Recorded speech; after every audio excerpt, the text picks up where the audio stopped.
subita. Voilà.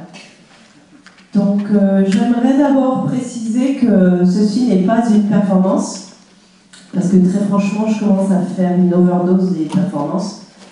Donc, ceci est une intervention en bonne et due forme, comme les interventions des critiques ces 2 derniers jours.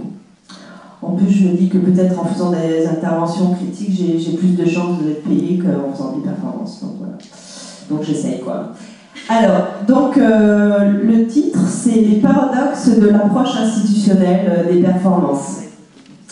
And I would like to apologize for the English-speaking people in the audience, because my intervention is in French, and I prepared it in French. It's my mother tongue, but I would really like you to understand, so I will try to speak very slowly. So hopefully you will understand. Je dirais tout d'abord qu'une très bonne illustration de ces paradoxes est ma présence ici et maintenant. Hic et nunc, selon l'expression consacrée. Ce qui va peut-être atténuer l'aspect d'ensemble plutôt critique de mon intervention. Mais après tout, n'est-ce pas un colloque organisé par l'Association des critiques d'art? Donc le plan de mon exposé, je l'ai un peu remanié. Première partie, la performance doit-elle s'enseigner dans les écoles d'art? Deuxième partie, j'ai combiné ensemble la lourdeur, l'ancrage dans le passé des institutions versus le caractère éphémère et présent des performances. Et troisième partie, projection d'avenir, une piste possible pour la performance, éclatement, fonction, forme. Donc, première partie, la performance doit-elle s'enseigner dans les écoles d'art? Et là, j'aimerais commencer par une petite anecdote personnelle. Donc en septembre 2003, j'étais étudiante de première année à la Bellarasson et le critique milanais Tommaso Trini était venu donner une conférence sur les performances. J'avais un projet de performance précis et je voulais en discuter avec lui après son exposé. Mais pendant la conférence, l'enseignant coordinateur est venu chercher tous les étudiants de première année car il n'avait pas le droit d'assister à cette conférence pour les ramener en cours de peinture si mes souvenirs sont bons. Comme je trouvais la conférence passionnante et que je voulais parler de ma performance avec le critique, je me suis cachée et je suis restée dans la salle. C'est grâce à cette transgression que j'ai pu faire ma toute première performance en Italie, dans un festival sous la curatelle de Tommaso Trini. Depuis, je me demande souvent comment j'aurais réagi si la conférence sur les performances avait été obligatoire pour les étudiants de première année. Me serais-je réfugiée dans la peinture? La définition de la performance est un serpent de mer, mais ce qui me paraît comme essentiel, c'est cela. C'est donc un extrait de la définition qui a été utilisée dans le catalogue irraisonné de la performance par Richard Martel. La performance s'articule la plupart du temps en fonction du contexte de sa présentation. J'irai plus loin dans ce sens. Je pense que la performance se définit principalement en fonction de rapports de force, vus sous un aspect politique. C'est un art de la subversion, né comme une réaction spontanée et quasiment organique, cutanée en quelque sorte, à des contextes politiques précis. La performance est un art qui se situe à la frontière de plusieurs disciplines artistiques, comme ça a souvent été évoqué pendant ces 2 jours. De par cette situation, elle possède un caractère forcément marginal, à la marge des disciplines artistiques reconnues et définies, théâtre, danse, musique, installation, vidéo, photographie, etc. Marginal aussi car les artistes performeurs ne font jamais uniquement de la performance.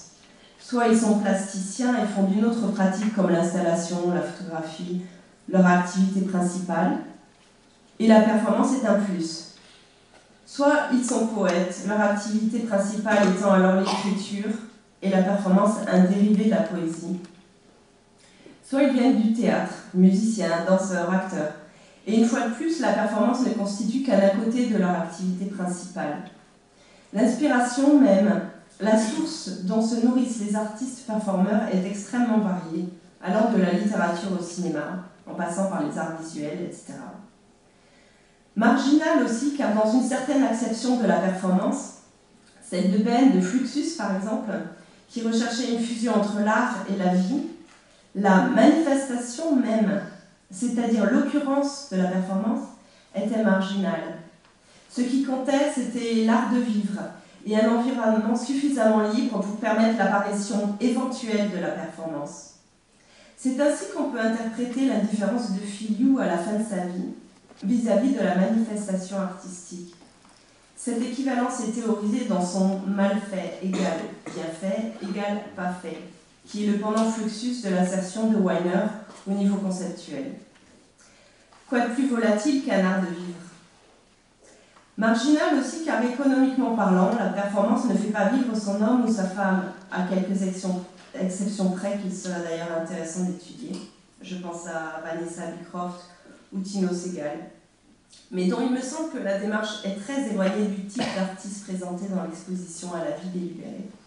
Et c'est d'ailleurs, je pense, tout l'intérêt de cette exposition, c'est d'avoir mis en lumière un type d'artiste qui est peut-être d'habitude dans l'ombre. Ce caractère marginal est aussi un gage de liberté vis-à-vis de la pression commerciale du marché de l'art, de liberté d'expression et de liberté politique.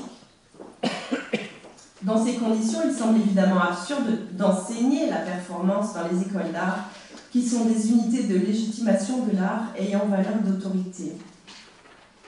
On peut et on doit enseigner toutes les disciplines qui nourrissent l'aspiration des performances.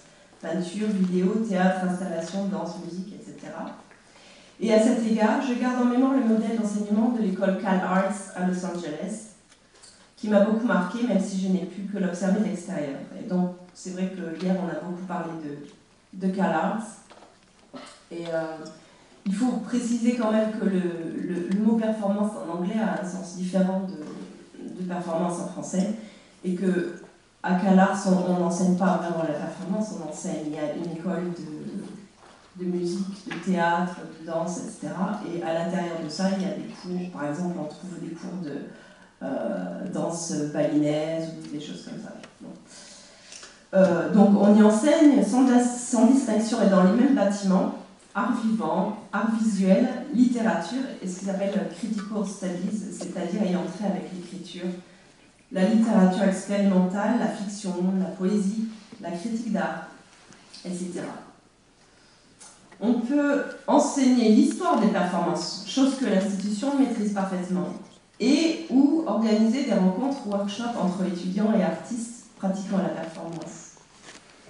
Cette marginalité, accouplée au caractère éphémère, font de la performance un art hautement fragile et vulnérable, à traiter avec la plus grande subtilité, humilité et délicatesse par les institutions. Il fonctionne un peu comme un mirage que l'on voit disparaître au fur et à mesure que l'on s'en approche.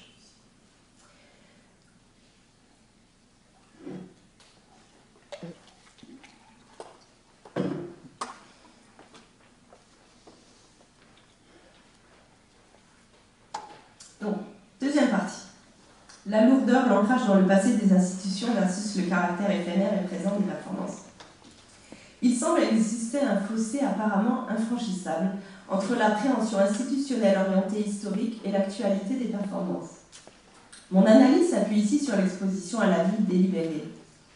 Il y a eu depuis le début un regard historique sur les performances de la Côte d'Azur et une sorte de complexe de légitimité qui expliquerait ce besoin incessant de se référer au passé, à l'histoire, avec un grand H, avec une grande H, comme disait Georges Perec, à ce qui, par d'autres côtés, est déjà communément admis dans l'histoire de l'art, comme l'héritage très lourd de Fluxus. Cet angle de vision, tout d'abord, oriente la définition de la performance et en exclut certaines. Il délimite également le type de performeur pris en considération dans l'exposition, à savoir venant principalement des arts visuels ou ayant une culture visuelle. C'est aussi un problème de communication. Les performeurs ne venant pas des arts visuels, n'ayant pas appris à parler le langage institutionnel.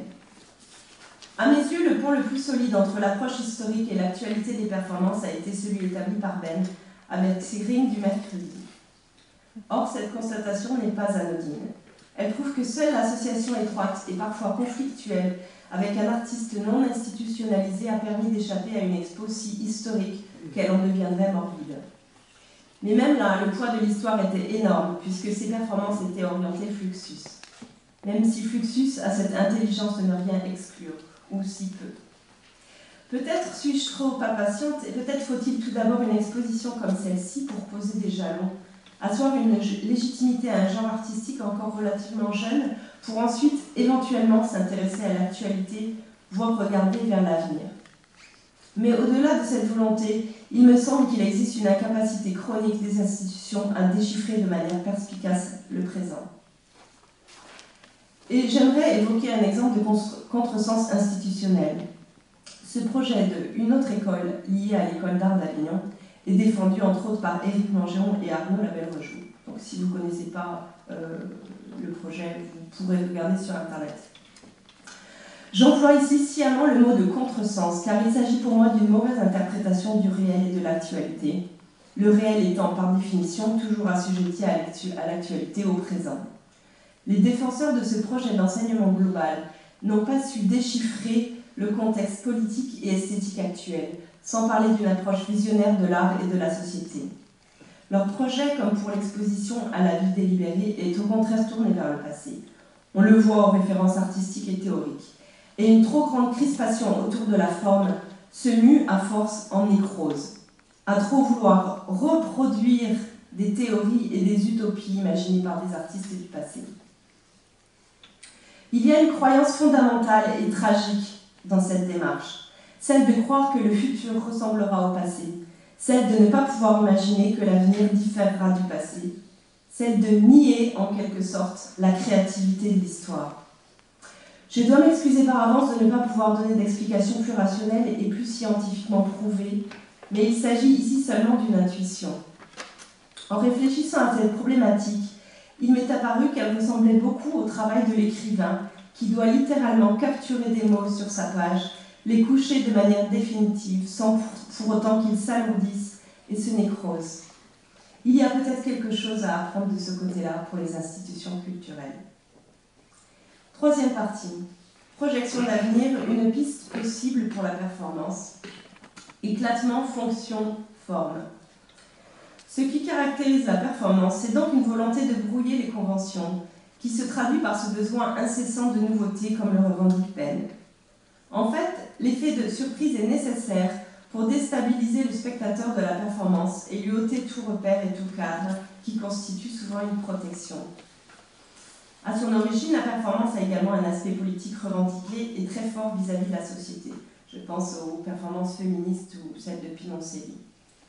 Dans ces cas-là, la performance et l'art dans son ensemble ne sont qu'un moyen, pas une fin. Or, les institutions culturelles, du moins en France, se sont tant développées dans les 40 dernières années qu'elles constituent à elles seules une micro-société avec ses propres règles et conventions. Ce microcosme a acquis une telle imperméabilité et étanchéité, une carapace si épaisse qui la sépare de la société réelle, de ses enjeux et de ses préoccupations, que tout ce qui se joue exclusivement en son sein n'est plus en prise avec la société. Dans ces conditions, la performance perd obligatoirement sa fonction initiale déstabilisatrice.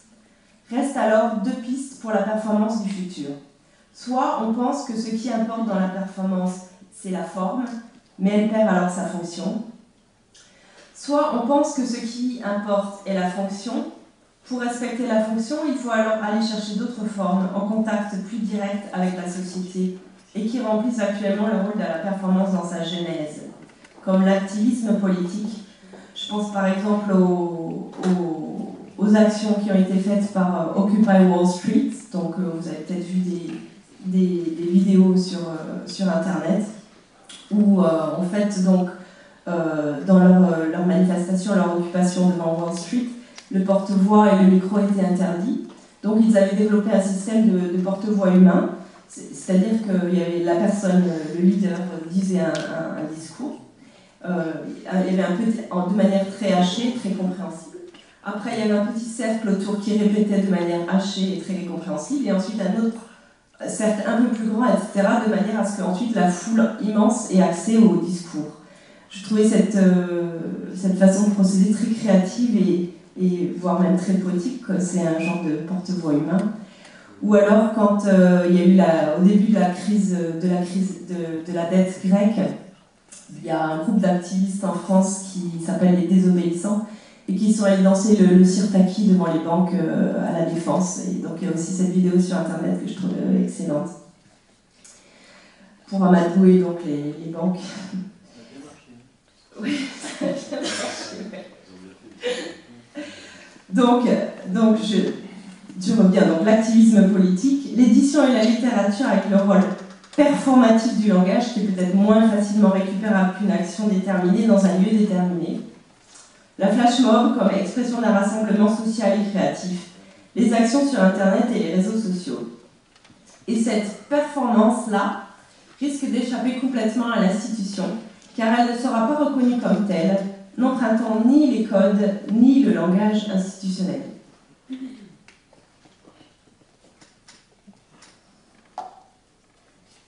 Et pour finir, je voudrais vous offrir 2 citations qui sont en connexion avec ce que je viens de dire, mais la connexion, c'est à vous de la faire.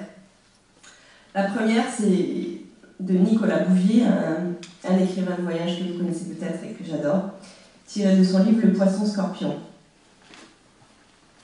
On ne voyage pas pour se garnir d'exotisme et d'anecdotes comme un sapin de Noël, mais pour que la route vous plume, vous rince, vous essore, vous rende comme ces serviettes élimées par les lessives qu'on vous tend avec un éclat de savon dans les bordels. Sans ce détachement et cette transparence, comment espérer faire voir ce qu'on a vu? Devenir reflet, écho, courant d'air, invité muet au petit bout de la table, avant de piper mot. Le deuxième extrait, ça vient d'un livre qui s'appelle « Entretien avec Xenakis », le compositeur, par Françoise Delalande, qui s'appelle « Il faut être constamment un immigré ». Donc, une réponse de Xenakis. Car le piège de la mémoire, du souvenir, donc du blocage, est constant. C'est-à-dire qu'il faut cultiver constamment le regard neuf, c'est-à-dire la distanciation. Il faut être constamment un immigré. Dans tout. Alors là, on voit les choses d'un œil beaucoup plus frais, beaucoup plus aigu et beaucoup plus profond, parce qu'on n'est pas rassuré par l'environnement dans lequel on baigne. Sinon, on ne le voit plus. Question de Françoise Delalande. Vous voulez dire que l'esprit créatif, c'est quelque chose qui se travaille? C'est une espèce d'ascèse de l'esprit? Réponse de Xenakis. Oui, moi je crois que c'est absolument cela qui doit porter sur la mémoire. Il faut oublier, mais sans oublier complètement.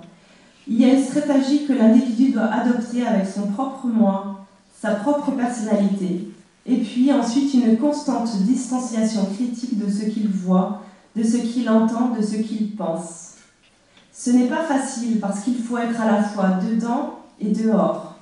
C'est une gymnastique possible et qui est vitale. Je ne dirais pas seulement pour toute création, mais pour toute vie. Voilà.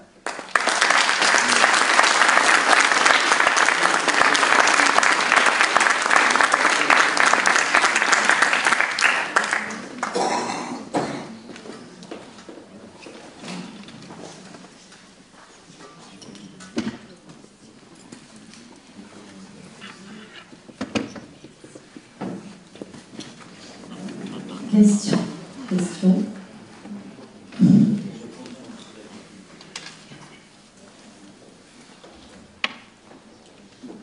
Plutôt, c'est partager un constat, c'est partager du tout. Et je trouve qu'il y a, ce matin en général, je trouve qu'il y a quelque chose qui un peu m'étonne, parce que c'est une réflexion continue autoréférentielle à propos du système de l'art. Je trouve que maintenant c'est plus intéressant de s'intéresser à ce que c'est le contexte politique vrai et pas celui de l'art. C'est-à-dire, je ne sais pas, je suis curateur, on dit en français, je peux dire commissaire. Et je suis commissaire en même temps. Et je travaille avec beaucoup d'artistes en Italie, pas seulement en Italie, qui travaillent entre mon métier et les siens. C'est-à-dire, il y a beaucoup d'artistes curateurs maintenant, et il y a des curateurs qui vont passer vers qui travaillent avec des outils des artistes, comme il y a des anthropologues qui travaillent avec l'art, notamment dans les contextes entre Mexique et les États qui sont dans le sud de l'Amérique. C'est bien intéressant de voir des gens qui viennent de l'anthropologie, qui commencent à utiliser des outils comme la performance dans le domaine de l'art, au contraire des artistes qui commencent à étudier, faire conférence à propos de l'anthropologie. Donc, ce qui m'étonne un petit peu, mais je trouve que c'est une chose très européenne, et ça c'est un problème très, très fort en ce moment dans les continents, c'est-à-dire nous avons un continent absolument fermé. Nous avons beaucoup de problèmes à propos de ce qui se déroule autour de nous sur les domaines politiques, sauf certains artistes normalement qui font un travail très intéressant, mais nous avons, je ne sais pas si on dit en français la même chose, mais on se regarde toujours les pieds. Je ne sais pas si c'est une façon de dire. On dit le nombril en français. Oui, c'est comment dire que nous regardons toujours nous-mêmes. Alors, je dis ça comme ça parce que je pense que désormais nous sommes entre amis, mais je trouve très, très étonnant pour moi encore dire qu'il y a une distinction entre ce qui fait les commissaires, les institutions, les artistes. Je trouve que c'est jamais très intéressant d'être marginal. Je trouve que c'est bien intéressant d'être au centre des choses, de prendre sa position, très fortement. De n'être pas... c'est très facile, enfin, moi je suis professeur. Dans une école de beaux-arts en Italie, la situation c'est presque dramatique. J'ai pourrais choisir de laisser d'être plus professeur. J'ai ma profession, je travaille dans une université privée, je gagne beaucoup plus d'argent que dans l'université publique. Mais je reste dedans parce que je pense que si je ne reste pas dedans l'institution, je ne peux pas changer quelque chose pour mes étudiants, je ne peux pas ouvrir des autres possibilités, enfin. Alors donc, je trouve que je pense que tous ces jours, je pensais à la première fois que j'ai rencontré Francis Alice, qui, je pense que tout le monde connaît, qui c'est un artiste de la Belgique, mais qui habite normalement à Città del Messico. Et la première fois que je l'ai rencontré en France avec une amie qui habite San Francisco, qui est une femme qui a étudié l'anthropologie pour beaucoup d'années. Enfin, elle a décidé d'étudier avec René Green, elle est devenue artiste. Maintenant, elle est une artiste qui travaille avec l'anthropologie, ça m'a bien intéressé. Et là, nous étions tous les trois à manger à Paris, et Francis Alice, il m'a dit, j'ai décidé de rester à Città del Messico, parce que là, j'avais l'impression qu'il y avait vraiment la vie, que j'avais perdue.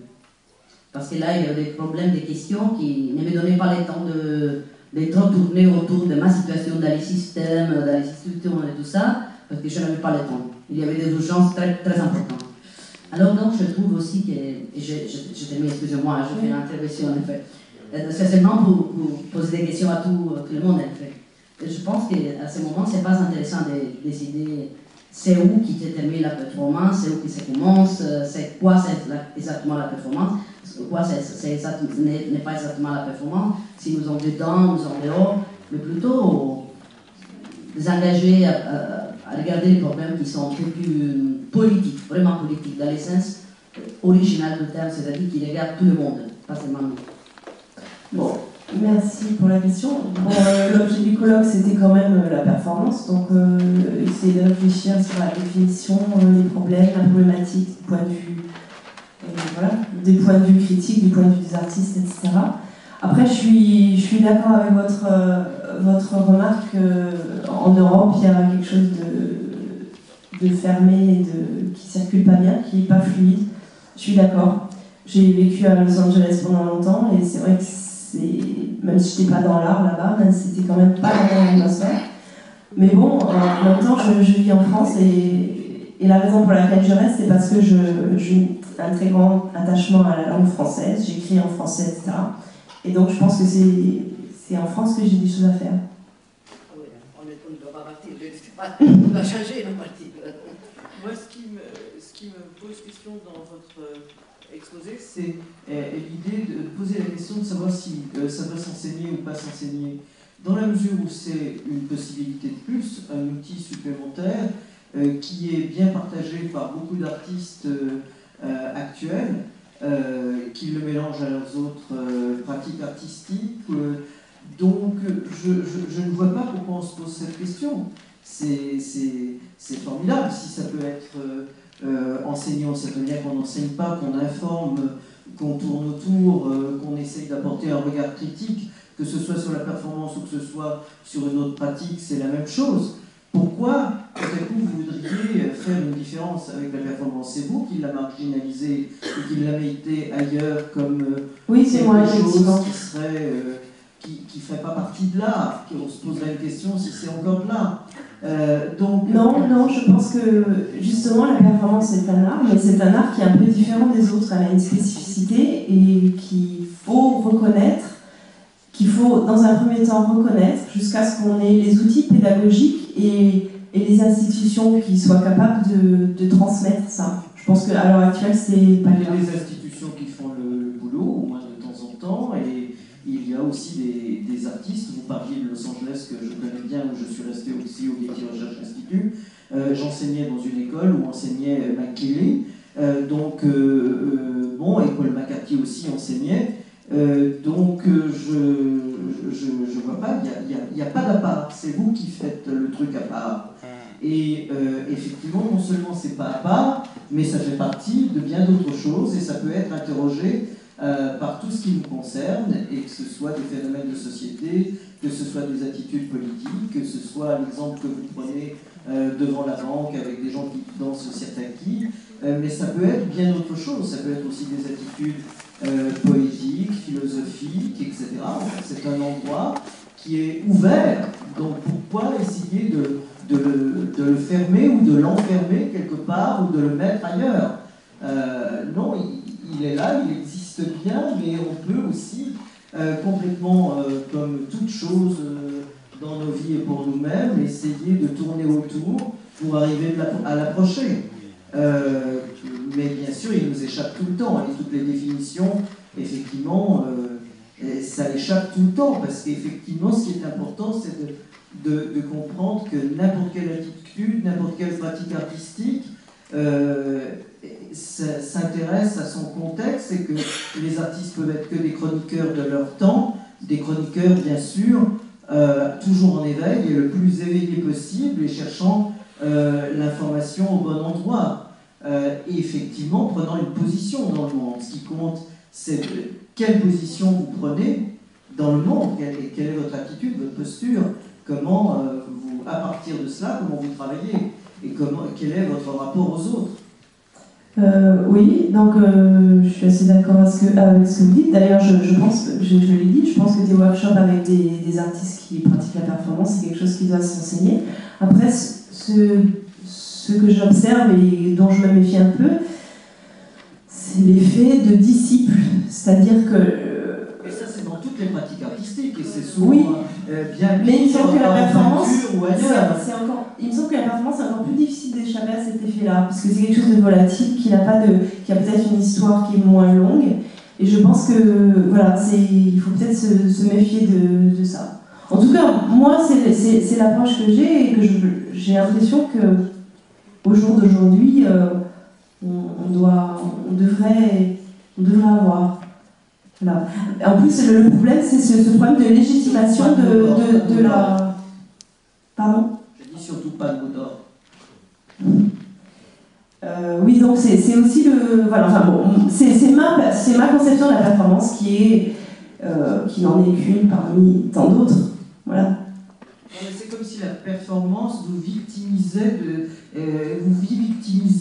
de quelque chose.